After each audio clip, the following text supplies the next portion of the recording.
year ago to be able to initiate some discussion here, and I recognize some faces that were at the previous meeting, and I think that's important. But just for those who were not at the last meeting, and this is probably in the spirit of this group anyhow, I just wanted to be clear that this is an open discussion. This is an opportunity to be able to ask serious questions. This is an opportunity to be able to disagree, but to have those positions and ideas aired so we can have an honest discussion and advance. Without that, we can't advance. So don't feel intimidated even if we disagree. And let's do the best we can to arrive at some real progress in terms of understanding. On October 24th, it was just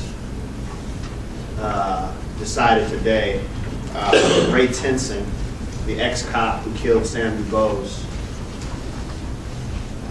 will be going to trial for murder and a lesser charge, in my opinion, manslaughter of Sam Dubose. Over a year ago, when we met, Sam Dubose, Quandavier Hicks, the son of Robin Scott, who people here probably are not familiar with, were alive, living their lives. And at this meeting that preceded these atrocities in Cincinnati, we had a real debate and discussion about whether Cincinnati had improved or advanced or fixed, whichever one of those words you want to use, its policing apparatus. And some of the arguments that people raised who thought that there was progress and who still might think so, argued there were no killings in Cincinnati for this whole period by and large, or no, there actually were, but there weren't any ones that were clearly, to the visible eye, criminal acts. People pointed out that the number of reports seemed like they had gone down.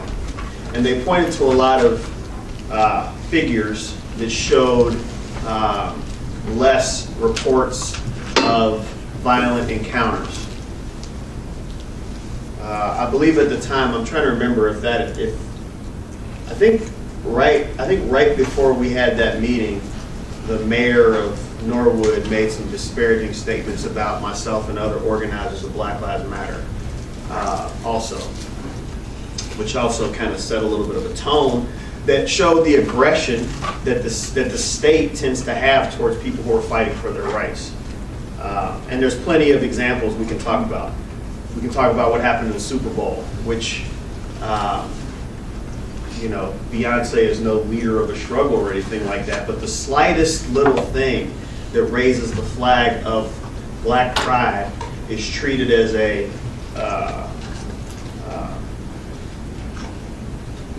something that is opposing someone else, or something that is negative, and the whole attempted misrepresentation of what the Black Panther Party was, equating them to the Ku Klux Klan and so on. I won't go into all that. But the point is that but we can in the discussion, people so decide. But the point is that in this meeting and here, there were a lot of questions as to why Black Lives Matter, that was relatively new in the public eye, was raising so much of a stink in Cincinnati about police. And at that meeting, I said something which I'll repeat here today. It doesn't matter if there were killings in Cincinnati or not. The recipe for them to happen was bubbling underneath the surface. That is the institutional character of racism, which is not an excoriation of this or that individual police officer. I don't make bones about whether this or that police officer is racist or not, or has a bent against people who live in certain communities that are lower income or not. I don't care about the individual police officer. My point was that the institution itself is racist to the core. The very fiber of it is. The history of the police itself, which I won't go into here in this presentation, is tied to slavery. The very creation of the police in the United States.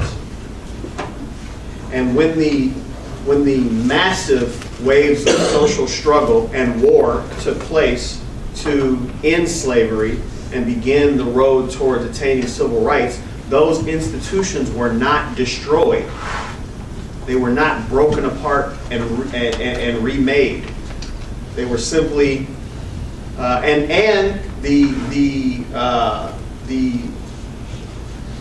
wealthy landowners at the time and the actual public officials in many cases that presided during these periods were not thrown out.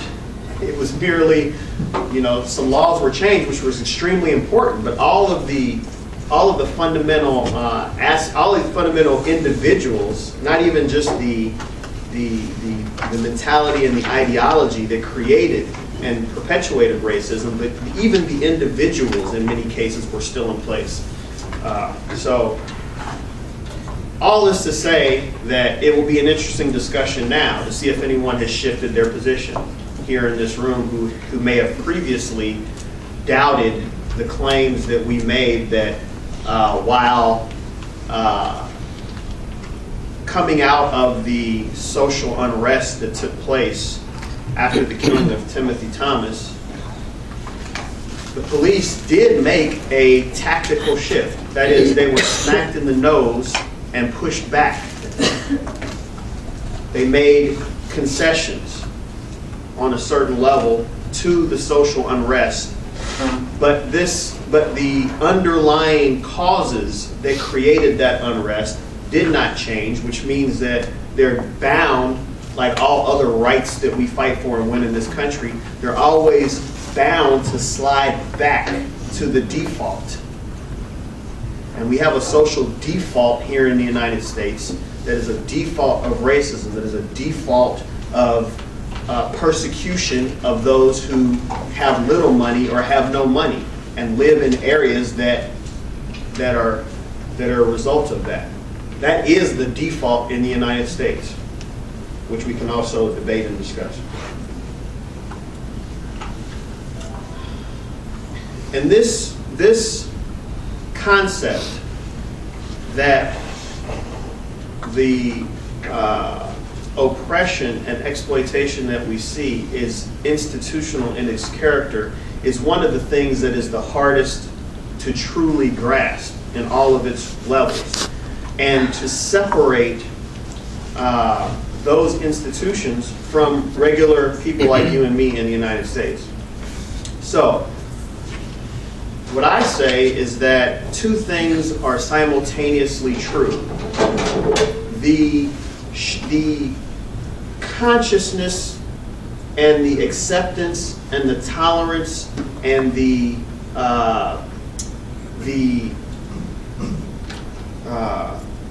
non-discriminatory nature of human beings towards one another is greater than it ever has been in history. That is, there's less racism, there's less homophobia, there's less bigoted ideas, there's less misogyny.